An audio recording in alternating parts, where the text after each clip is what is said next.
السلام علیکم. نن به موږ خبره کوو په آر سی ټي باندې، روټ کینال باندې، چې په پښتو کې موږ د غاښو اعصاب کشي یا د غاښو رګونه پرې کول ورته وایي. ټیک شو.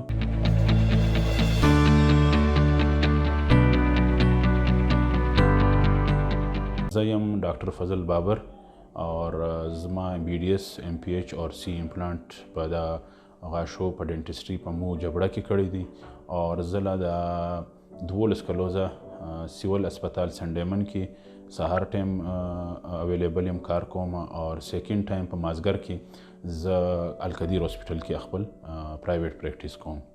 نو نن موږ تاسو سره به خبره کوو په روټ کینال باندې. ته د زموږ سره د زموږ ویډیو در اخره پورې واورئ، ویې ګورئ، نو انشاءالله ته به ډېر غټ معلومات هغه سي.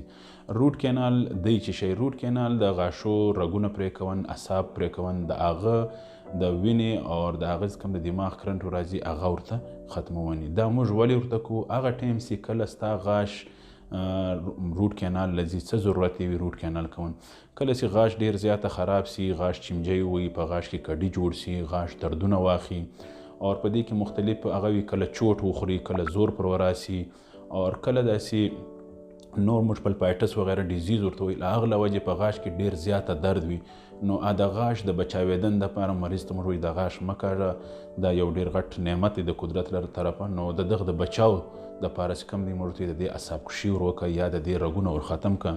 نو روټ کینال کې موږ د غاښ اعصاب وغیره ور ختم کو اور غاښ ته اعصاب هم بیرته ډک کو، کوم چې کینالز وي هغه بیرته فیلینګ ور وکړو اور غاښ ورته ډک کو.